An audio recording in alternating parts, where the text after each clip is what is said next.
Olá, sou a professora Cleane e vou lecionar a disciplina de Geografia para o sexto ano do Colégio Emaús.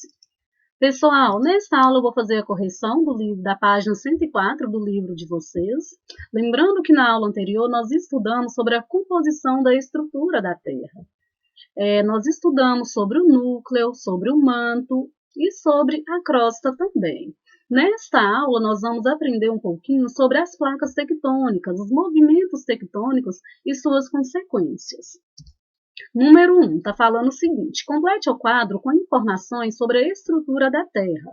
Tem a camada, que é a crosta, o manto, o núcleo externo e interno.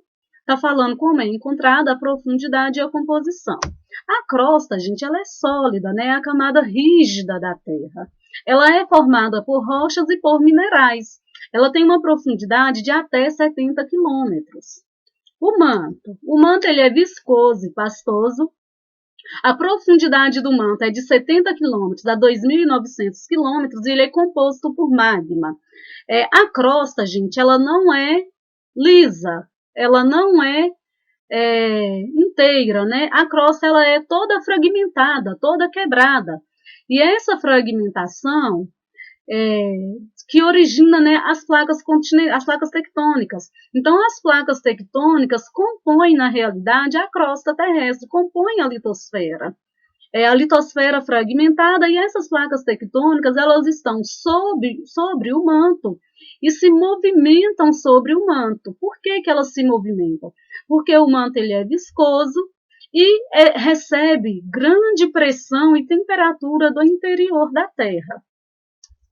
Núcleo externo, viscoso e pastoso, só que ele é mais fluido que o manto, tá? Ele tem uma profundidade de 2.900 km a 5.150 km e a composição do núcleo externo é níquel e ferro. O núcleo interno, ele é sólido, a profundidade dele é de 5.150 km a 6.371 km. Ele é composto também de níquel e ferro. 2. Por que se acredita que o centro do núcleo interno seja sólido? Em função, gente, da imensa pressão que o núcleo interno recebe das camadas superiores, do núcleo externo, do manto e da crosta. 3. O que você entende por grau geotérmico?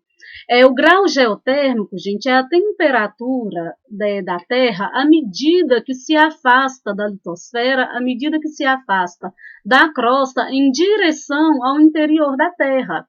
À medida que se afasta cerca de 30 metros da crosta em direção ao centro, a temperatura ela aumenta cerca de 1 grau. Então, o grau geotérmico ele é o aumento progressivo da temperatura conforme se adentra o núcleo do planeta. Bom, finalizamos a correção, vamos continuar estudando sobre placas tectônicas. O que são as placas tectônicas? São as fragmentações da crosta terrestre. Então, a crosta ela é completamente fragmentada. Como que se chegou, gente, à conclusão da existência dessa fragmentação? A existência dessas placas tectônicas? Foi um estudo iniciado por Alfred Wegener em 1912. Ele denominou esse estudo, ele ficou conhecido como teoria da deriva continental, porque os continentes eles estão à deriva. Segundo Wegener, há aproximadamente 200 milhões de anos, havia um só continente, chamado Pangeia, como a gente pode ver na imagem aqui da esquerda, cercado por apenas um oceano, o Pantalassa. Este movimento tectônico ele é lento, então, com sua lenta fragmentação há aproximadamente 130 milhões de anos, formaram-se, então, dois grandes continentes, Laurásia e Gondwana. Então, a teoria da deriva continental, gente, vem trazer para a gente que a crosta ela está em constante movimento e que essa movimentação da crosta terrestre teve como consequência a formação dos continentes, a formação também dos oceanos. A comunidade científica, na época, não acreditou nessa teoria desenvolvida por Wegener. Não foi uma teoria muito aceita, porque não tinha comprovação científica.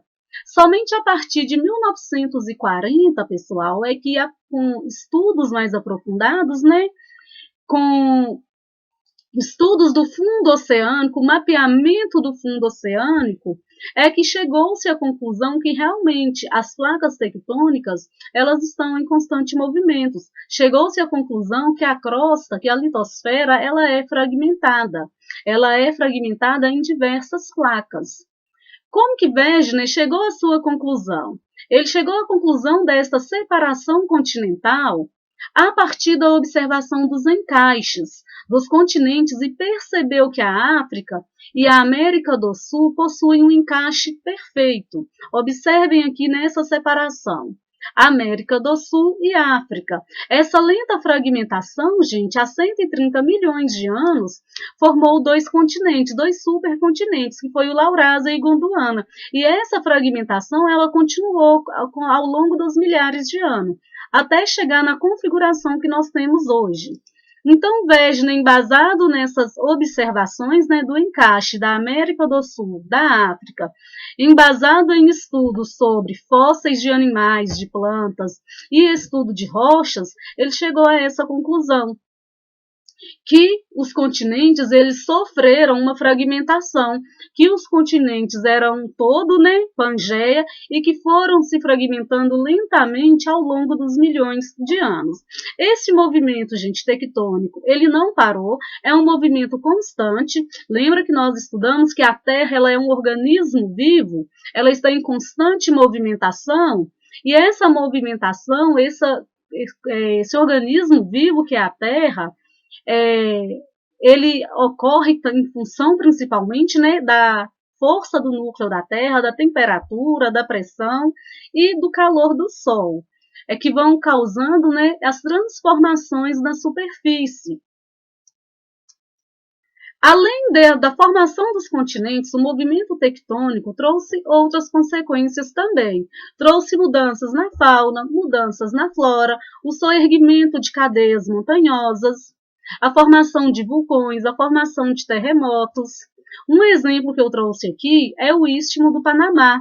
O Istmo do Panamá, gente, é uma faixa de terra que se ergueu, né, há cerca de 2,8 milhões de anos, segundo alguns estudiosos. Esse istmo, gente, ele facilitou a migração de espécies do norte para o sul e vice-versa, do sul para o norte, da América do Norte para a América do Sul, e da América do Sul para a América do Norte. Esse movimento de plantas e de animais ele ficou conhecido como intercâmbio americano. Este movimento tectônico também deu origem às ilhas continentais que separaram o Oceano Atlântico do Oceano Pacífico.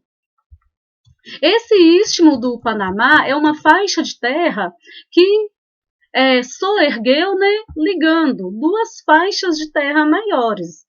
Essas faixas de terra maiores correspondem à América do Sul e, no caso aqui, à América do Norte.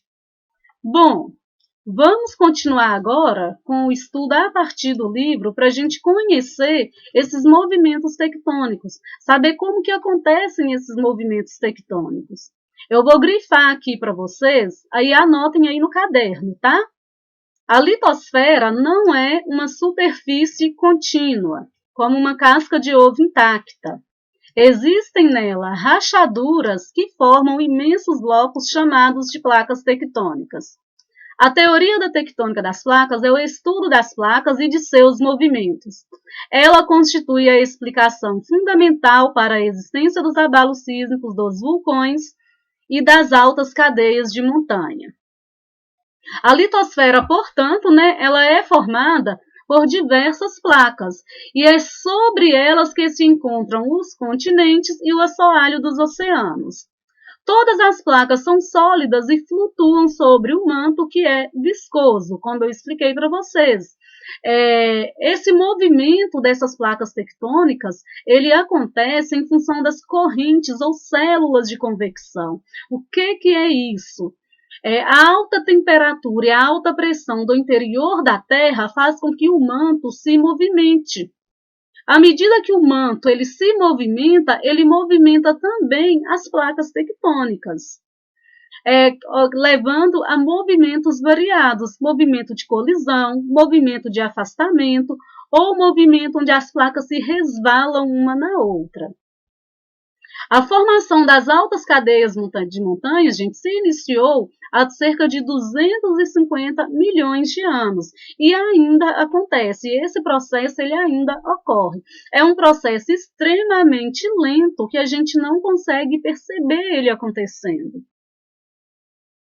As placas elas podem se movimentar em 3 direções diferentes. Existem 3 limites diferentes das placas. O limite transformante, que é quando uma placa se resvala em outra placa. São placas vizinhas que se deslocam horizontalmente. Como consequência desse movimento, nós temos a formação de falhas. Um exemplo dessas falhas é a falha de San Andreas, na Califórnia, e a ocorrência de terremotos. Um outro movimento ou limite dessa placa é o movimento divergente.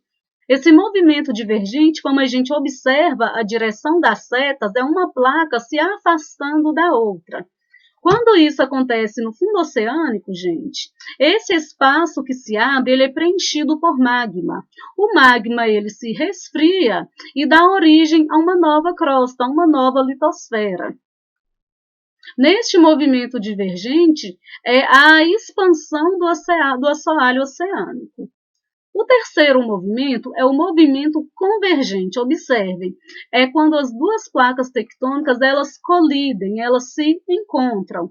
Nesse movimento convergente, nós vamos ter a formação de cadeias montanhosas, a formação de vulcões, a formação de terremotos, a formação de maremotos. Esse movimento convergente, como que acontece? Quando uma placa oceânica colide com uma placa continental, a placa oceânica ela é mais densa. Então, ela vai mergulhar sob a placa continental. A placa continental, que é menos densa e mais maleável, ela vai como se fosse enrugar e vai dar origem às cadeias montanhosas. À medida que acontece esse processo, gente, de subducção, quando a placa oceânica mergulha sobre a placa continental, esse espaço aqui ele vai sendo preenchido por magma.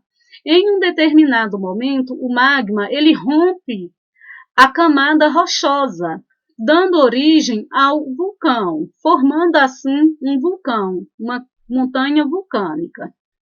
No caso, nesse exemplo aqui também, só para ficar mais claro, houve a formação, né, da Cordilheira dos Andes. A placa de Nazca, uma placa menos densa, vai se chocar com a placa sul-americana. Desse choque vai resultar na formação da Cordilheira dos Andes. Um outro exemplo é quando duas placas continentais elas se chocam. Quando duas placas continentais se chocam, uma vai empurrando a outra, uma vai pressionando a outra. Nesta pressão, quando uma empurra a outra, as duas elas vão se enrugando. E esse enrugamento vai dando origem às cadeias montanhosas também. Um exemplo de encontro de duas placas continentais dando origem a cadeias montanhosas, é a Cordilheira do Himalaia. Neste mapa aqui, nós temos as placas tectônicas, as principais placas tectônicas existentes na superfície terrestre. As setas indicam a direção em que as placas se movimentam. Esses limites das placas tectônicas são limite convergente, limite divergente ou o limite transformante ou as falhas transformantes também. Nas falhas transformantes, observem, nós temos a placa de Cocos com a placa norte-americana, realizando um movimento transformante. Observem aqui nessa região aqui que se formou a falha de San Andreas, na Califórnia. Exemplo de movimento convergente, quando duas placas tectônicas elas colidem. A placa sul-americana com a placa de Nazca. Este movimento resultou na Cordilheira dos Andes. Um movimento divergente, quando duas placas tectônicas se afastam. É a placa africana e a placa sul-americana, que estão se afastando. A placa, o continente africano, gente, ele está se afastando da América do Sul cerca de 2,8 centímetros por ano. É um movimento extremamente lento, que a gente não percebe. Observem aqui que as cadeias montanhosas, elas se formaram exatamente quando essas placas elas colidem, elas se encontram. O Himalaia, os Alpes, as cadeias do Atlas, a Cordilheira dos Andes e as montanhas rochosas. O Brasil, só para a gente não esquecer, ele está localizado no centro da placa sul-americana. Por isso que aqui no nosso território nós não temos, gente, eventos sísmicos mais intensos. Nós não sentimos fortes tremores, né? Fortes abalos sísmicos.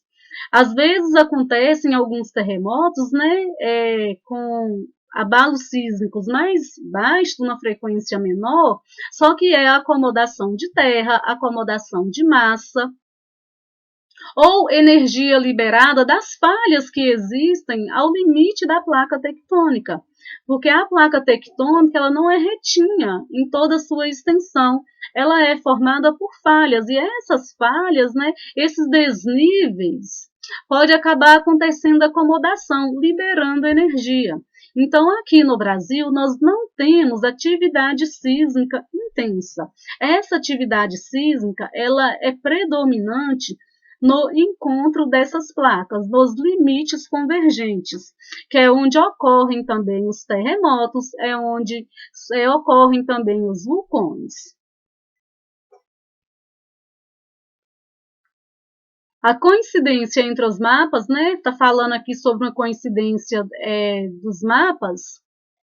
Deste mapa com este mapa aqui, é que os principais abalos sísmicos têm origem nos encontros convergentes, como eu falei para vocês, quando uma placa empurra a outra. Observem aqui, zonas sísmicas e vulcanismo. Nessas zonas sísmicas aqui é onde ocorrem as principais atividades sísmicas, as atividades sísmicas mais intensas. E é onde estão localizados também os vulcões. Consequência desses encontros convergentes, como eu já falei para vocês, é a formação dos terremotos, das cadeias montanhosas, erupções vulcânicas, né? Bom, eu vou finalizar por aqui então, gente, a nossa aula. Tem algumas atividades para vocês fazerem no livro de vocês. Essas atividades estão na página 107. Na próxima aula, nós vamos continuar estudando sobre as consequências dos limites tectônicos. Nós vamos estudar sobre os abalos sísmicos, terremotos, maremotos e os vulcões. Bons estudos para vocês, até a próxima aula e lembrem-se, juntos no caminho certo.